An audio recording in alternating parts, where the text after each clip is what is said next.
Pagi hari ini kita bersyukur atas kasih dan kemurahan Tuhan yang memberikan kesempatan bagi kita untuk menikmati hari yang baru. Khususnya dalam kebaktian pagi mensyukuri kasih dan pengorbanan Yesus Kristus yang rela mati di kayu salib untuk menebus dosa manusia. Karena itu, mari kita sama-sama persiapkan hati kita dan seluruh hidup kita untuk memulai ibadah kita dengan hati yang benar-benar bersungguh-sungguh, karena Tuhan sedang mengasihi dan menyelamatkan kita. Mari kita nyanyikan satu lagu pujian karya Yesus. Thank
melalui hidup yang telah dibaharui untuk memuliakan dan menyenangkan hati Tuhan.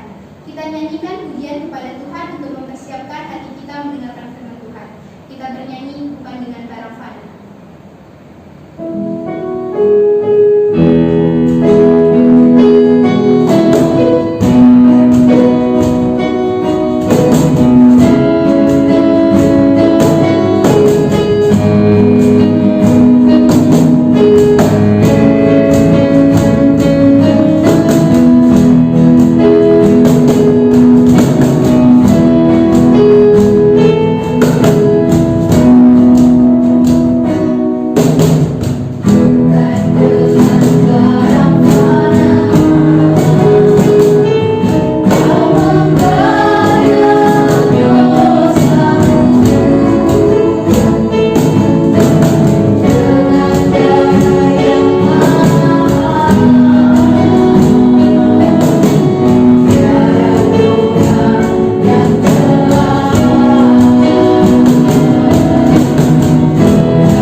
Selamat pagi Bapak Ibu Guru dan anak-anak yang kami kasihi.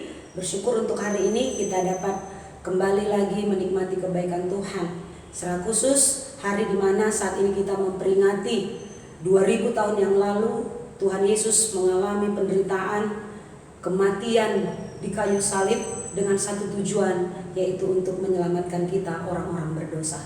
Biarlah di dalam ibadah kita pada saat ini menuntun kita, menolong kita agar kita bisa melihat dengan iman bahwa apa yang Yesus kerjakan adalah untuk membawa satu perubahan dalam hidup kita. Orang-orang berdosa dipulihkan oleh Tuhan untuk hidup memuliakan Tuhan. Sebelum kita mendengarkan firman Tuhan, mari kita tundukkan kepala kita bersatu dalam doa.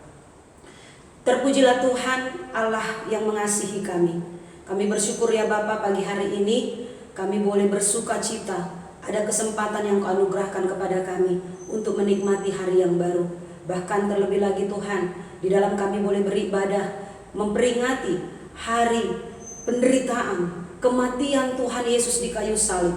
Tuhan Yesus, biarlah ini semua ketika kami akan terus belajar dituntun oleh Tuhan melalui kebenaran firman-Mu, maka Tuhan Yesus, Engkau akan menolong kami Tuhan, untuk kami bisa bukan saja sekedar mendengar, tetapi Tuhan, dari ketika kami mendengar, Engkau anugerahkan kami iman untuk kami percaya bahwa Engkau adalah Tuhan Yesus Kristus yang telah mengasihi kami, memberikan hidup-Mu bagi kami Tuhan, untuk kami dilepaskan dari kebinasaan, hukuman kekal yang Tuhan Allah siapkan bagi kami.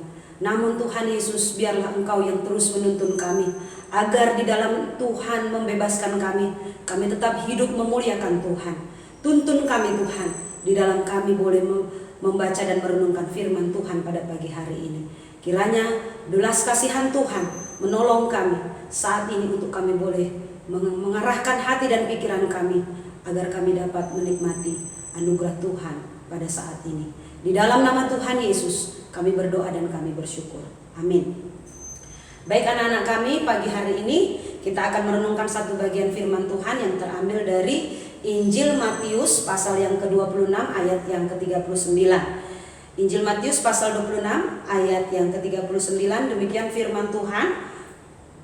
Maka ia maju sedikit, lalu sujud dan berdoa. Katanya, "Ya Bapakku, jikalau sekiranya mungkin, biarlah cawan ini lalu daripadaku. Tetapi janganlah seperti yang ku kehendaki, melainkan seperti yang Engkau kehendaki." Demikian pembacaan firman Tuhan. Ya, bagian firman Tuhan ini adalah bagian dari doa Tuhan Yesus ketika Tuhan Yesus berada di Taman Getsemani. Ya, tema kita pada pagi hari ini adalah janganlah seperti yang ku kehendaki, melainkan seperti yang Engkau kehendaki. Berbicara tentang kehendak, bahwa ada satu keinginan ya di dalam diri setiap manusia untuk melakukan sesuatu sesuai dengan apa yang kita harapkan, sesuai dengan apa yang kita inginkan. Kata kehendak dalam bahasa Inggris yaitu will, desire, dan wish. Dalam bahasa Indonesia persamaannya, kehendak adalah keinginan, hasrat, permintaan, kemauan, dan gairah. Artinya adalah bahwa adanya suatu dorongan dalam diri seseorang untuk menuruti dan melakukan apa yang ada di dalam kehendaknya, apa yang ada di dalam hatinya, baik untuk dirinya sendiri maupun melakukan kehendak orang lain. Nah, jadi kalau kita diberikan kehendak, artinya ada sesuatu yang ingin kita kerjakan, ada sesuatu yang ingin kita dapat, sehingga itulah yang mendorong kita untuk kita melakukan apa yang menjadi keinginan kita. Allah memberikan kehendak bebas, yaitu free will dalam diri manusia.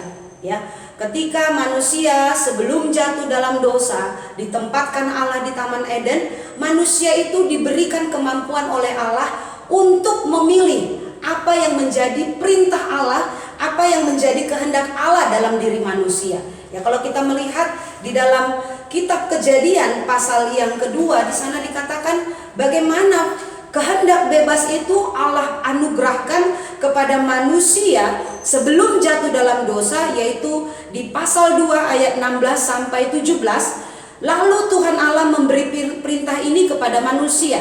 Semua pohon dalam taman ini boleh kamu makan buahnya dengan bebas. Ya, boleh kamu makan buahnya dengan bebas. Tetapi pohon pengetahuan tentang yang baik dan yang jahat itu janganlah kamu makan buahnya, sebab pada hari engkau memakannya pastilah engkau mati.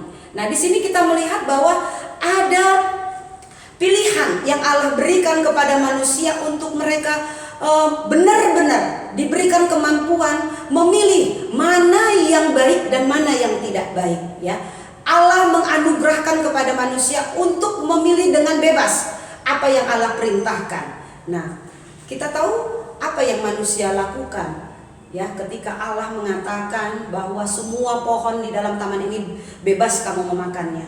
Namun di Kejadian pasal yang ketiga dijelaskan bahwa ketika manusia itu sedang berada di Taman Eden, ya, kemudian ada iblis dalam bentuk ular menggoda Hawa dengan menyatakan bahwa di pasal yang ketiga ayat kelima di sana dikatakan, Tetapi iblis berkata, Allah mengetahui bahwa pada waktu kamu memakannya, matamu akan terbuka dan kamu akan menjadi seperti Allah, tahu tentang yang baik dan yang jahat. Nah, inilah pernyataan yang salah yang disampaikan oleh iblis kepada Hawa, sehingga Hawa memikirkan, oh sama dengan Allah, sama seperti Allah, sepertinya baik. Padahal tujuannya adalah untuk membawa Hawa jatuh ke dalam satu pencobaan, yaitu untuk tidak taat kepada Allah, untuk tidak taat kepada Tuhan.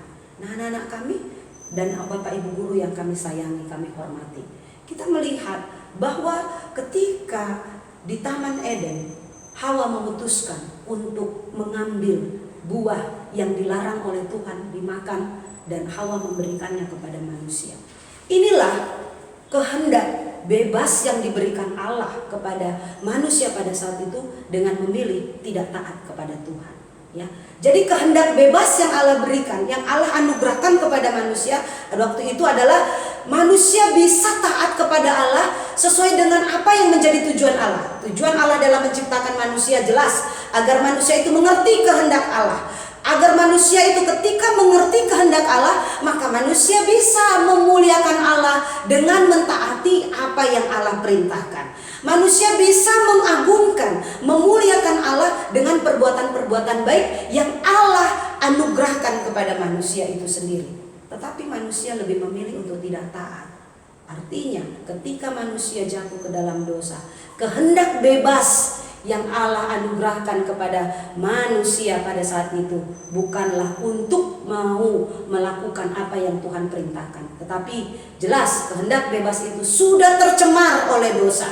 Kehendak bebas itu sudah dibuahi oleh nafsu, yaitu nafsu dosa, keinginan untuk tidak taat apa yang Allah perintahkan. Sehingga di dalam nafsu dosa yang begitu sudah menguasai manusia, maka kita melihat manusia yang sudah jatuh dalam dosa, yang keinginannya adalah untuk melakukan yang jahat, sebagaimana di dalam kitab Kejadian pasal yang ke-6 dan ayat ke-5 di sana dikatakan bahwa kecenderungan hati manusia itu adalah hanya untuk melakukan apa yang jahat.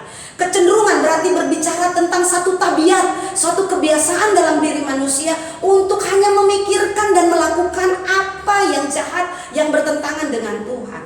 Sehingga ketika manusia hidup dalam dosa, maka kehidupan manusia itu semakin hancur, kehidupan manusia itu semakin rusak, dan tidak sedikit di antara manusia yang mengalami penderitaan. Awal penderitaan yang dialami manusia pertama adalah ketika Allah harus mengusir mereka dari Taman Eden. Di Kejadian pasal 3 ayat 23 di sana dikatakan, ketika manusia sudah tidak mentaati apa yang Tuhan perintahkan, lalu Tuhan Allah mengusir dia dalam arti di sini Adam, ya, dari Taman Eden supaya ia mengusahakan tanah dari mana ia diambil. Hukuman yang Allah berikan kepada manusia, ya, bukan saja bagi Adam, bagi Hawa dan juga bagi ular, tetapi hukuman yang paling mengerikan pada saat itu adalah manusia harus diusir. Manusia harus dikeluarkan dari tempat yang nyaman dan kembali, ya, masuk kepada satu tempat di mana tempat itu akan membawa satu penderitaan bagi manusia. Untuk manusia harus bekerja dan terus bekerja, ya, dan harus bertanggung jawab di hadapan Tuhan. Artinya penderitaan itu sudah diawali oleh manusia, yaitu Adam dan Hawa, dengan mereka diusir dari Taman Eden. Ya, anak-anak kami dan Bapak Ibu guru yang kami sayangi, kami hormati, 6 manusia yang tahu bahwa ketika jatuh dalam dosa, ya, akan menerima penderitaan akibat dari perbuatan-perbuatan yang dilakukan, ya. Manusia yang sudah menderita karena perbuatan dosanya, ya, kadang sering tidak mau menerima apa yang menjadi konsekuensi dari perbuatan jahat yang dilakukan orang, baik diri kita sendiri maupun apa yang dilakukan orang kepada kita, atau kita melakukan yang jahat kepada orang lain. Jelas manusia tidak akan pernah mau, ya, menerima satu penderitaan jikalau penderitaan itu disebabkan dari orang lain. Karena apa? Karena dari diri sendiri pun kita yang sudah tahu bahwa kita yang berbuat jahat, kita terlibat di dalam kejahatan itu, kita sendiri pun berusaha untuk menghindar, menolak penderitaan itu. Itu artinya apa? Bahwa kita adalah manusia-manusia egois yang hanya memikirkan apa yang menjadi kenyamanan kita. Tetapi bagaimana anak-anak kami dan juga Bapak Ibu guru yang dikasihi oleh Tuhan Yesus? Bagaimana jika penderitaan itu datang, diberikan kepada kita bukan karena adanya satu perbuatan atau perbuatan jahat, tindakan jahat yang telah kita lakukan, melainkan karena ada perbuatan orang lain, ya. Kemudian dari perbuatan jahat orang itu, hukumannya ditimpakan kepada kita dan kita yang harus menderita. Kita dipaksa untuk menerima hukuman itu, penderitaan itu. Jelas, bukankah ini benar-benar sesuatu hal yang tidak adil yang harus kita terima? Orang lain yang berbuat jahat, mengapa kita harus yang menanggung? Mengapa harus kita yang mendapatkan hukumannya? Ini jelas suatu hal yang tidak adil yang kita dapati. Sama seperti sebuah peribahasa mengatakan, orang lain yang makan nangka, kita yang dapat getahnya. Artinya apa? Manusia yang sudah menikmati dosa, manusia yang terus hidup dalam dosa, ya, sikit-sikit berbuat dosa, akal-akalannya berbuat dosa, tetapi harus Tuhan Yesus yang harus menanggungnya. Ya, nah kami dan Bapak Ibu guru, manusia itu sikit-sikit, sebentar-sebentar pikirannya hanya berbuat dosa. Jelas, manusia yang sudah jatuh dalam dosa tidak akan bisa melakukan sesuatu yang baik dengan tujuan yang benar untuk memuliakan Allah. Kalaupun ada perbuatan baik yang dilakukan oleh manusia, jelas perbuatan baik itu sudah tercemar oleh dosa. Kenapa? Kalau contohnya, saya berbuat baik, apa tujuan saya berbuat baik? Saya yang tahu motivasi saya. Saya yang tahu apa yang menjadi tujuan saya berbuat baik kepada orang lain. Ya bisa saja saya mengharapkan dari perbuatan baik saya, orang akan membalasnya kepada saya sesuai dengan apa yang saya sudah berikan. Selain itu, apa yang saya harapkan juga? Pujian, penghargaan, pengakuan dari orang-orang yang sudah menerima kebaikan dari saya. Jelas, itu adalah suatu perbuatan yang tidak berkenan di hadapan Tuhan. Mau seperti apapun kebaikan yang kita lakukan, jelas tidak bisa membawa kita hidup berkenan di hadapan Tuhan jikalau status kita masih dalam orang-orang berdosa. Yesus melihat bahwa dosa yang begitu besar dalam hidup manusia harus ditanggung oleh Tuhan Yesus sendiri. Manusia yang sudah menikmati dosa, tetapi manusia juga yang seharusnya mendapatkan hukuman.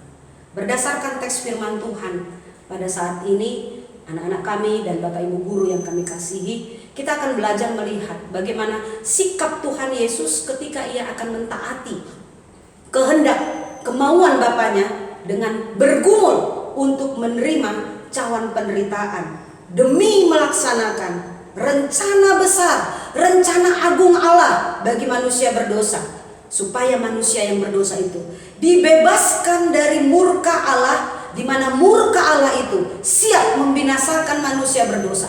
Murka Allah siap menghancurkan, membinasakan manusia berdosa, karena manusia selalu memberontak, melawan dan menentang apa yang menjadi perintah-perintah Allah.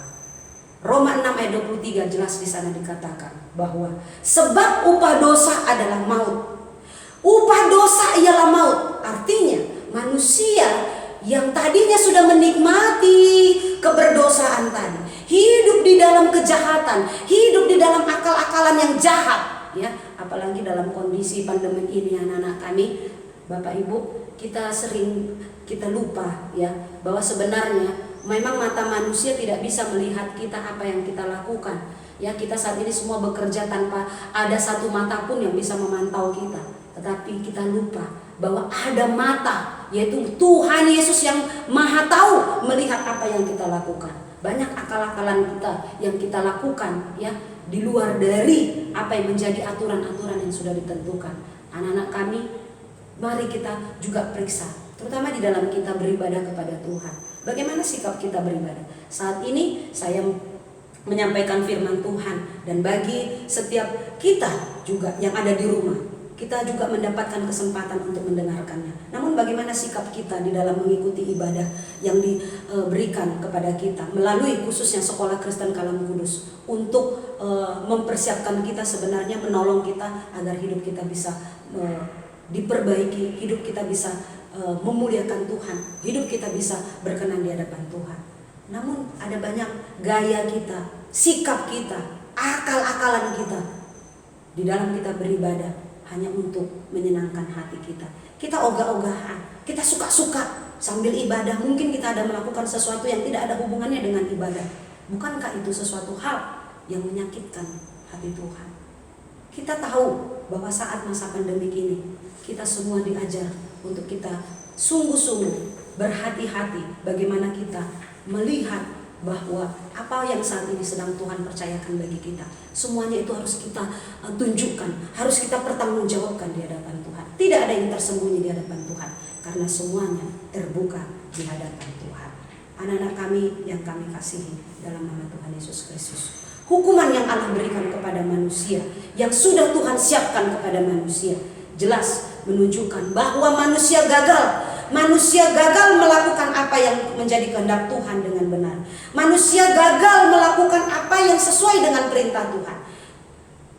Manusia yang sudah gagal hanya mau melakukan segala sesuatu sesuai dengan keinginan kita, sesuai dengan selera kita.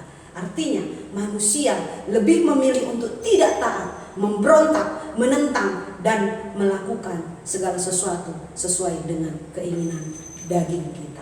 Pemberontakan manusia yang menikmati akan dosa itu telah mendatangkan murka bagi Allah, mendatangkan murka besar bagi manusia, sehingga tidak ada satupun manusia yang dapat terhindar dari hukuman yang Allah siapkan. Anak-anak kami dan Bapak Ibu guru yang kami kasihi, kita akan melihat bagaimana sikap Tuhan Yesus dalam mentaati kehendak atau keinginan Bapaknya di tengah pencobaan terbesar pada puncak karya yang akan Tuhan Yesus kerjakan. Yang pertama adalah sikap Tuhan Yesus dalam mentaati kehendak Bapaknya, yaitu kita melihat ada ketakutan besar ya dalam diri Yesus untuk meminum cawan penderitaan yang sudah disiapkan Allah. Di dalam Matius 26 ayat 38 di B di sana dikatakan bahwa hatiku sangat sedih seperti mau mati rasanya. Hatiku sangat sedih seperti mau mati rasanya. Cawan murka Allah telah menimbulkan satu ketakutan yang luar biasa, ketakutan yang begitu besar dalam diri Yesus. Ya, jelas penderitaan yang akan Yesus alami itu menyangkut baik secara fisik maupun secara psikologi. Secara fisik dikatakan di dalam Lukas 22 ayat 44 di sana dikatakan bagaimana rasa takut tersebut menyebabkan Tuhan Yesus mengalami satu keadaan yang dikatakan hematidrosis atau keringat darah. Di sana jelas bahwa ketika Yesus memohon kepada Bapaknya, jikalau mungkin laluilah cawan ini daripadaku. Dan Tuhan Yesus mengeluarkan peluhnya, keringatnya itu seperti tetesan-tetesan darah. Jelas ini suatu penderitaan bagi Yesus, karena Yesus tahu bahwa dia akan mengalami satu kesakitan yang luar biasa. Tuhan Yesus akan mengalami satu penderitaan yang besar, bukan saja secara fisik tetapi secara psikologi. Secara psikologi, rasa takut yang dialami oleh Tuhan Yesus adalah dia takut untuk menentang, melawan apa yang menjadi kehendak Bapaknya. Ya, kehendak Bapaknya adalah bahwa Yesus harus menjalani apa yang menjadi perintah Bapaknya. Tetapi Yesus rasa takut untuk tidak melakukan apa yang menjadi perintahnya Bapaknya. Anak-anak kami, kalau kita melihat di sini ya, bahwa Yesus takut kalau dia tidak bisa melakukan apa yang menjadi perintah Bapaknya, tidak bisa melakukan apa yang menjadi kehendak Bapaknya. Jelas rasa ketakutan Yesus untuk melawan juga ini sebagai satu tanda bahwa Yesus pun mau sebenarnya mengasihi Bapaknya, ingin melakukan apa yang menjadi kehendak Bapaknya. Tetapi ketakutan atas penderitaan yang akan diterima oleh Tuhan Yesus membawa Tuhan Yesus akhirnya dia berpikir, ya, aku menderita, aku Aku menderita, menerima hukuman bukan karena perbuatan dosa yang kulakukan. Ya. Tuhan Yesus takut melawan apa yang menjadi perintah Bapa. Nah, anak-anak kami, adakah ketakutan dalam dirimu ketika kamu ingin menentang atau melawan perintah orang tuamu? Ya. Adakah ketakutan dalam dirimu ketika kamu harus melakukan sesuatu yang bertentangan dengan apa yang menjadi perintah atau pesan, kemauan dari orang tuamu? Jikalau kamu tidak merasa takut, itu sesuatu hal yang aneh ya anak-anak kami. Kenapa? Berarti kamu tidak mengasihi orang tuamu.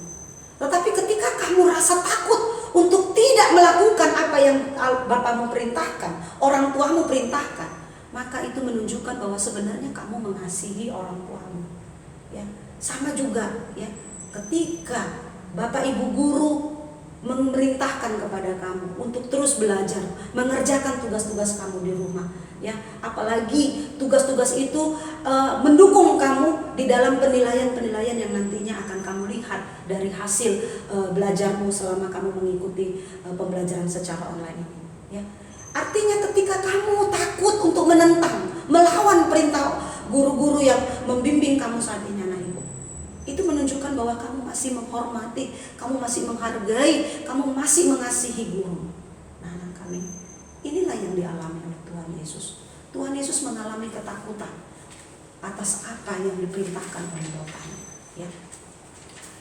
Yang ketiga adalah keinginan besar dalam diri Yesus untuk menolak cawan penderitaan. Ya. Matius 26 ayat 39b di sana dikatakan bahwa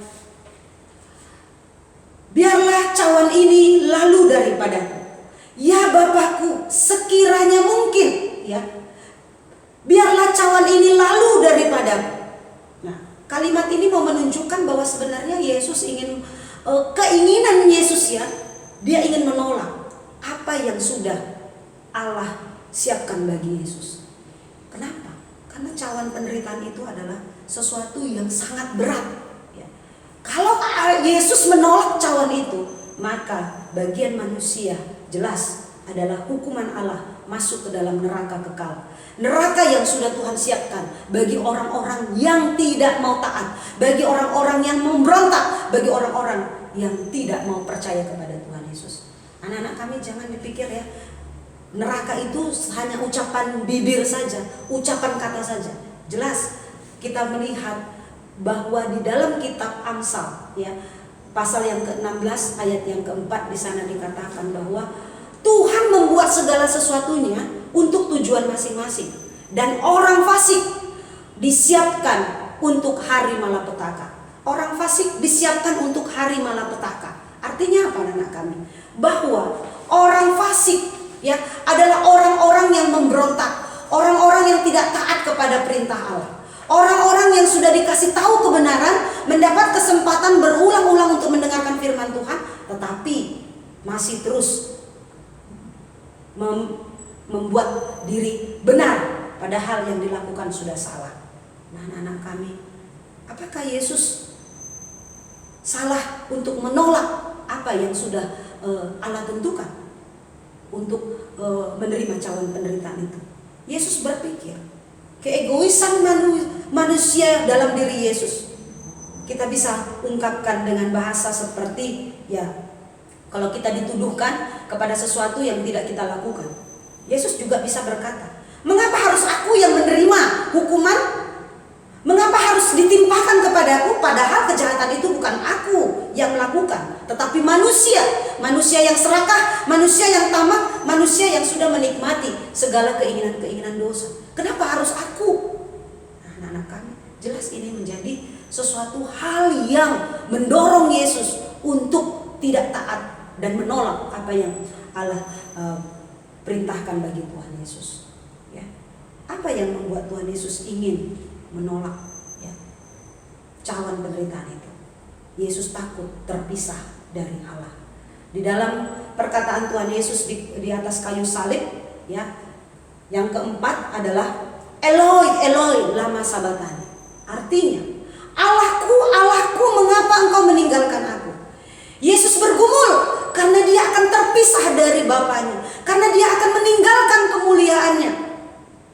Bukan gak bisa Yesus memanggil beribu-ribu malaikat untuk menolong dan membebaskannya, tetapi dia tahu itu bukan yang harus dilakukan oleh Yesus.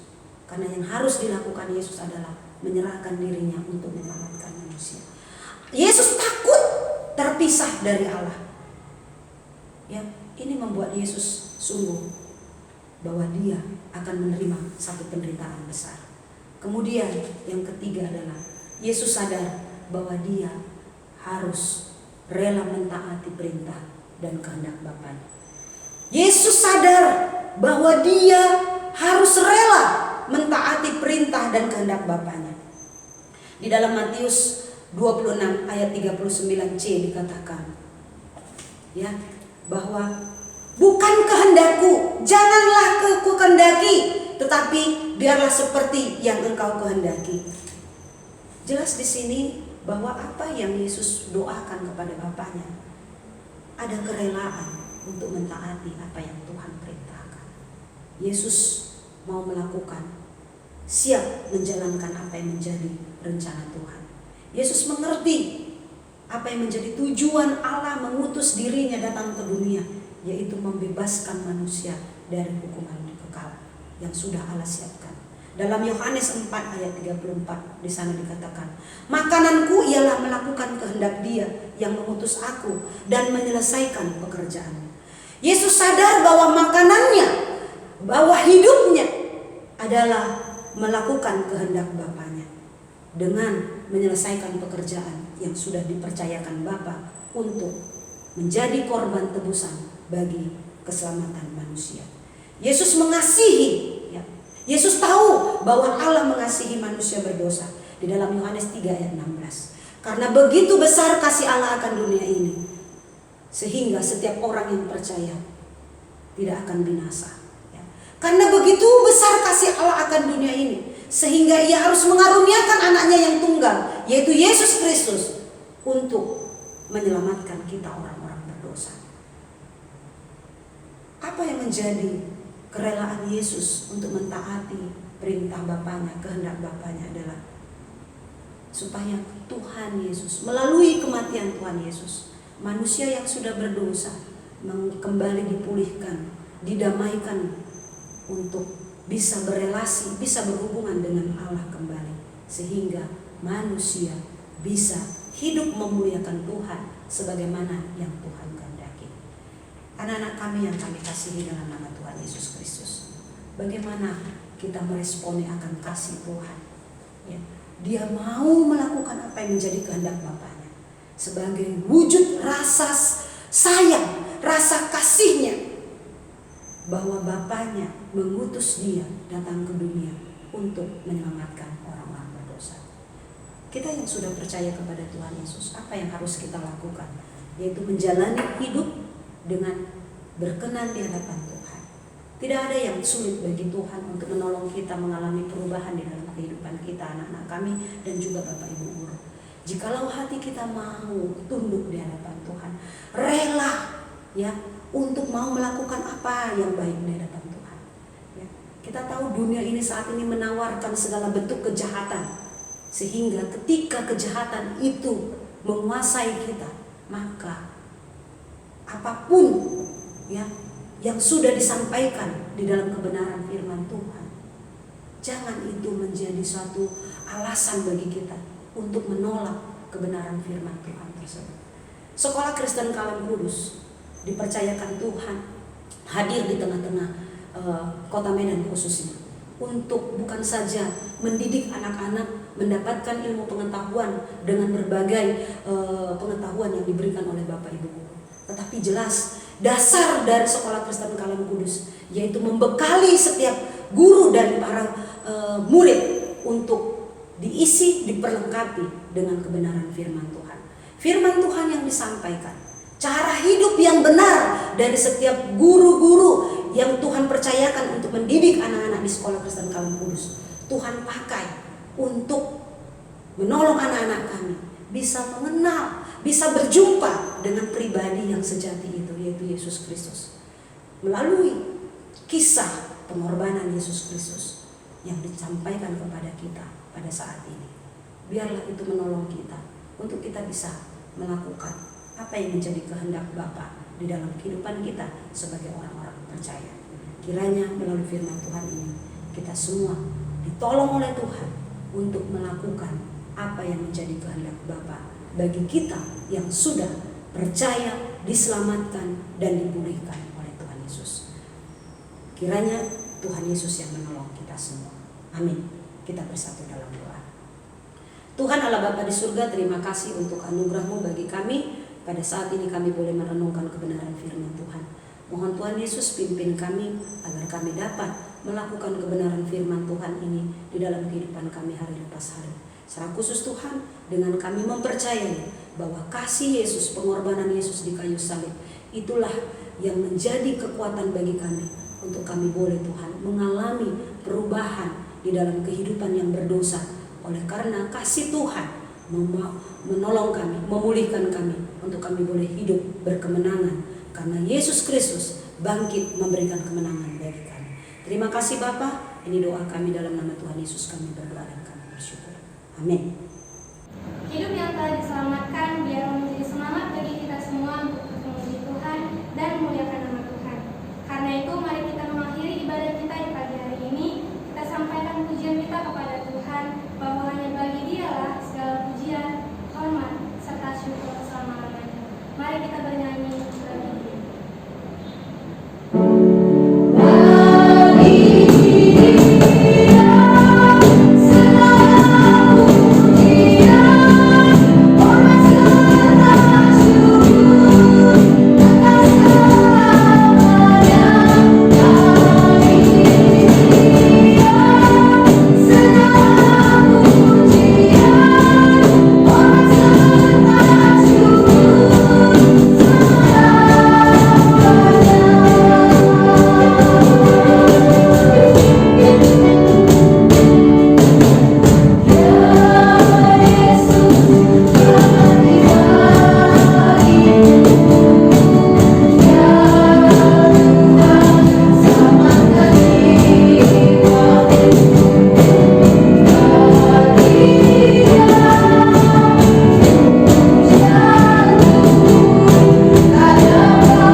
sudah selesai, kita akan mengakhirinya dengan kita menutup di dalam doa.